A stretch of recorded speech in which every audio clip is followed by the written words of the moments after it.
Hello everyone and welcome back to my channel. So let's start the explanation of the next episode. तो यहाँ पर फंक्शु को teacher बताते हैं कि जो तुम दोबारा इंटरव्यू के लिए एलिजिबल हो चुके हो, बिकॉज जो एक बच्चा था, कैंडिडेट था जो पास हो चुका था, उसने गिव अप कर दिया है, वो उसमें नहीं ले रहा है पार्ट, तो तुम्हारा नंबर आगे आया है। तो वो कहती है ठीक है सर। तो यहाँ पे वो वेली से बोलती है कि तुम किसके साथ जाओगे। तो वो कहता है, वो नहीं, वेली पूछता है उससे कि तुम किसके साथ जाओगे। तो कहते हैं अपने पेरेंट्स के साथ। तो वेली से वो भी पूछते हैं कि तुम किसके साथ जाओगे। तो वेली बोलता है मैं अकेला ही जाऊँगा, मेरे पेरेंट्स नहीं जाएंगे साथ में। तो कहती है अच्छा। तो घर पे उसकी मदर पूछ रही थी कि वेली किसके साथ जा रहा है। तो वो कहती है अकेले जाएगा। तो उसके फादर बोलते हैं मैं ये पहन लूँ तुम्हारे लिए, तुम्हारे साथ चलने के लिए। तो वो उसकी मदर मना कर देती है कि इसको वेली के साथ जाने दो ताकि उसको ऑड ना लगे। तो जब वेली उसके लिए वेट कर रहा था ट्रेन के बाहर, तो वो अकेले ही होती है फांगशु। तो वो पूछता है कि तुम्हारे पेरेंट्स किधर हैं। तो वो मना कर देती है कि वो नहीं आए, अब मैं ही तुम्हें कंपनी दूँगी। तो उसकी ये बात सुन के जो है वो बहुत ज़्यादा खुश हो जाता है। इन दोनों की सीट अलग अलग थी ट्रेन में। तो ये दोनों जो है इशारों से बात कर रहे थे। तो वो पूछ रहा था क्या तुम्हें ये चाहिए, तो वो मना कर रही थी। ऐसे करके इशारों में वो बात कर रहे थे। तो जो फंक्शु के साइड में अंकल बैठे थे, वो कहते हैं तुम यंग कपल्स एक साथ क्यों नहीं बैठ जाते हो। तो वो कहती है हम कपल नहीं हैं, हम फ्रेंड्स हैं। तो जब वो अंकल का स्टेशन आ जाता है तो वो उठ जाते हैं। तो उनकी जगह पर हमारा वेली जो आके बैठ जाता है, जिससे एकदम से फंक्शु देख कर बहुत ज़्यादा खुश हो जाती है। एंड फंक्शु गाने सुन रही थी, तो एक ईयरफोन जो है वो उसके कान में भी लगा देती है। और कुछ इस प्रकार ये गाने सुनते हुए अपनी डेस्टिनेशन पर पहुंच जाते हैं। एंड ये एक तरह से क्यूट मोमेंट था इनका। तो अब दोनों अपना अपना एग्ज़ाम दे रहे थे। तो यहाँ पर फंक्शु का दूसरी शिफ्ट में एग्ज़ाम था, तो वेली जो उसके लिए बाहर वेट कर रहा था। तो एग्ज़ाम देकर आती है और बहुत खुश थी। तो वो कहती है मेरा एग्ज़ाम अच्छा गया, तुम्हारा। तो वो भी कहता है कि हाँ मेरा भी एग्ज़ाम काफ़ी अच्छा गया है। तो वो सिटी को एक्सप्लोर करने लगते हैं साथ में मिल के। तो यहाँ पर पता चलता है कि फंक्शु का जो है पर्स चोरी हो चुका है। तो ये दोनों टैक्सी में बैठ जाते हैं। तो यहाँ पर टैक्सी में बैठने के बाद ये दोनों रियलाइज़ करते हैं कि यहाँ पर वेली का जो है वो भी पर्स चोरी हो जाता है। तो दोनों एक दूसरे को देख के बोलते हैं अब क्या किया जाए। तो वेली उसका हाथ पकड़ता है और कहता है भागा जाएगा। और दोनों जो है भाग जाते हैं उधर से। तो भागकर एक म्यूज़ियम में पहुँचते हैं। म्यूज़ियम एक्सप्लोर करने के बाद ऐसे ही सिटीज़ में घूमते घूमते हुए एक झुंड में पहुंच जाते जहाँ पर बहुत सारे अंकल ही अंकल थे। तो अंकल बोलते हैं कि बच्चों तुम इस शहर के तो नहीं लगते हो। तो जिस पर वेली और फांगशु बोलते हैं हाँ अंकल जी, हम इस शहर के नहीं हैं, एक्चुअली हमारा जो है वॉलेट चोरी हो गया था। तो उनमें से जो अंकल होते हैं वो बहुत ज़्यादा पोलाइटली बात करते हैं, उनसे बहुत प्यार से बात कर रहे थे। तो ये एक अंकल जो उनमें से थे, वो उन्हें उनके सिटी के पास, मतलब ट्रेन के पास छोड़ देते हैं, उनकी हेल्प कर देते हैं। तो ये सब देखकर वो दोनों बहुत ज़्यादा खुश हो जाते हैं कि इस दुनिया में अब आज भी अच्छे लोग हैं। तो नेक्स्ट सीन में जो टीचर है वो क्लास में अनाउंस कर रहे होते हैं कि फांगशु और वेली हमारी क्लास के पहले बच्चे हैं, 2 बच्चे हैं जो कि कॉलेज में सिलेक्ट हो चुके हैं और कॉलेज जाने वाले हैं। ये सभी इनके लिए क्लैप करने लगते हैं। तो यहाँ पर वेली तो खुश दिखाई देता है, लेकिन फांगशु खुश नहीं दिख रही थी। तो वेली इस पर कहता है कि तुम वही करना जो तुम्हारा मन कहे, यानी कि ये कोर्स इसके मन में नहीं है एंड ये चीज़ ये करना नहीं चाहती है, बल्कि अपने पेरेंट्स के फोर्स की वजह से ये चीज़ करना चाहती है, कर रही है ये। तो वेली उसको ये सब एक्सप्लेन कर रहा था। तो हमारी फंक्शु जो बहुत ज़्यादा गहरी सोच में पड़ जाती है। एंड अपनी डॉम में जो है जब वो होती है तो उसकी फ्रेंड्स बहुत ज़्यादा इमोशनल हो रही थी कि अब हम सब अलग हो जाएंगे कुछ टाइम बाद, बस कुछ दिन ही हो रहे हम एक साथ। तो बोलते परेशान मत हो। तो यहाँ से सीन कट के पहुँचता है फांगशु के घर पर, जहाँ पर वो सभी खाना खा रहे थे, डिनर कर रहे थे। तो फांगशु वहाँ से उठ के चली जाती है एंड अपने फादर मतलब पेरेंट्स से लड़ाई हो जाती है उसकी एक तरह से। फिर वो वेली को कॉल करती है और सब एक्सप्लेन करती है कि मैं क्या करूं। तो वो कहता है तुम अपनी जीवन भर का तुम्हारा लाइफ टाइम का जो है फ़ैसला है, तो तुम वही करना जो तुम्हारा मन कहे। तो उसकी बात को सुनती है और दोबारा नीचे जाके एकदम दृढ़ होकर बोलते हैं कि नहीं, मुझे ये नहीं करना है, मुझे रिकॉर्डिंग में जाना है, रिकॉर्ड करना है। तो उसके पेरेंट्स में बहुत ज़्यादा गुस्सा हो जाता है कि तुम्हें इतना अच्छा कॉलेज मिल रहा है, ये सब वो सब। लेकिन उसके सिर्फ एक ग्रैंडफादर ही थे तो जो बोल रहे थे कि बचपन से ही मेरी वॉइस को, मेरे गानों को रिकॉर्ड करती आई है, मेरी कहानियों को। तो ये इसके लिए बहुत बढ़िया अपॉर्चुनिटी रही अगर करे तो नेक्स्ट सीन यहाँ से स्कूल पे शिफ्ट हो जाता है, जहाँ पर वेली जो है फांगशु का वेट कर रहा था और ये दोनों जो है पढ़ने लगते हैं, स्टडी करने लगते हैं, बिकॉज फांगशु से क्लासेस ले रही थी। तभी तैन तैन और शेंगमिंग भी आ जाते हैं वहाँ पर। तो ऐसी बातों बातों में यहाँ पे पता लगता है कि हमारी जो फांगशु है उसका बर्थडे आने वाला है। तो उस पर चेंगमिन और तैन तैन बोलते हैं कि तुमने अपना बर्थडे कभी सेलिब्रेट नहीं करा ना। तो वो मना कर देती कि नहीं, मैंने कभी अपना बर्थडे सेलिब्रेट नहीं करा।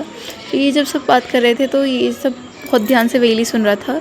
तो वो डॉम में जाके अपने फ्रेंड से पूछने लगता है कि एक लड़की को बर्थडे में क्या गिफ्ट करना चाहिए। तो वही जो मोटा वाला लड़का होता है जिसका ब्रदर एक्सपायर हो गया था, वो कहता है कि हमारे स्कूल के पास एक डिवाइन ट्री है, वहाँ पे उसके लिए कुछ करो। और कहते हैं कि उसको कोई देखता है, विश मांगता है बर्थडे वाले दिन, तो वो पूरी हो जाती है। वो कहता है कि नहीं, ये सही आइडिया नहीं रहेगा। तो वो अपने एक फ्रेंड से कॉल करता है और उससे फायर क्रैकर मंगाता है। एंड जब उसका फ्रेंड आता है वो सिर्फ एक ही फायर क्रैकर लाता है। वो कहता है कि एक ही क्यों है? तो उसका फ्रेंड बोलता है मुझे बस एक ही मिला। तो वो वापस आ जाता है थोड़ा मुंह बना के। तो नेक्स्ट सीन में वो मिलता है फांगशू से एंड फांगशू से बोलता है कि रात को 12 बजे जो है विंडो से बाहर देखना। वो सोच में पड़ जाती है कि पता नहीं ऐसा क्या होने वाला है रात को 12 बजे जो वेली ने मुझे रात को बाहर देखने के लिए कहा है। बट वो इतना ज़्यादा ध्यान नहीं करती इस चीज़ पे। उसको ये भी ध्यान नहीं रहता कि उसका बर्थडे है, कुछ स्पेशल होगा। सिंपली वो जो है अपनी विंडो के पास बैठ जाती है वॉच लेकर एंड इंतज़ार करने लगती है कि ऐसा रात को 12 बजे क्या होने लगता है। उसको एक्चुअली ये फील हुआ था कि शायद कोई मिट्योर वगैरह होगा, कोई तारा टूट रहा होगा या फिर कोई स्पेशल चीज़ होने वाली होगी। वहीं वेली जो हमारा एक पटाखा जलाता है जो एक था उसके पास, वो भी बेकार हो जाता है, वो जलता नहीं है। तो उसको वहीं फेंक के चला जाता उदास होकर। अब लेकिन वहाँ पर फांगशू वहीं पर वेट कर रही थी। तभी इन दोनों से सीन जो है कट होकर शिफ्ट होता है इनके पास, जहाँ पर हमें पता चलता है कि आज चेंगमिंग का भी बर्थडे है। एंड गुशेंग जो है उसको एक वीडियो दिखाने के लिए लाया था एक बॉक्सिंग मैच की। तो ये दोनों अच्छा टाइम स्पेंड कर रहे थे। तभी जो है आसमान में फायर क्रैकर्स छूटने लगते। तो ये सब जो है हमारा मेल लीड यानी कि वेली देखने लगता है कि पता नहीं ये किसने किसके लिए करे हैं। लेकिन ये और कोई नहीं, गुशेंग ही था जिसने अपनी शेंगमिंग के लिए बहुत अच्छा सा सरप्राइज़ रखा हुआ था। तो वो उसको वहीं रूम में छोड़कर जाता और कहता है कि मैं कुछ चीज़ें लेके आता हूँ खाने पीने के लिए एंड थोड़ा सा सरप्राइज़ दे तुम्हारे लिए। मतलब वो बर्थडे केक भी लाने गया था उसके लिए। तो वो गेट लॉक करके जिसमें वो बैठी थी वहाँ से चले जाता है। तो सारा सामान लेकर जब गुशेंग वापस आता है तो वहाँ पर दिखाते हैं हमें कि आग लग चुकी थी स्कूल में। और मेनली उसी गेट के आसपास आग लग रही थी जहाँ पर चेंगमिंग थी। अब क्योंकि हम जानते हैं कि चेंगमिंग को वैसे ही बचपन से फायर का ट्रॉमा था, तो वो और भी ज़्यादा घबरा जाता है कि पता नहीं उसके अंदर क्या हालत हो रही होगी। तो गुशेंग भागकर पहुँचता है चेंगमिंग के पास एंड उससे बोलता है कि हिम्मत रखना, मैं तुम्हें निकाल लूँगा। तो वो कुछ नहीं बोल रही थी, वो इतना डर चुकी थी आग को देखकर, बिकॉज फायर एक्सीडेंट की वजह से ही उसके फादर जो एक्सपायर हुए थे। तो वो कुछ नहीं बोलती है, बस वहीं बैठ जाती है। तो उसके हाथ में एक रस्सी पकड़ा देता है, बोलता है इसको बांध के रखना। और एक साइड की जो है अपने हाथ में बांध देता है। उसको बार बार हिलाकर पूछ रहा था तुम ठीक हो ना।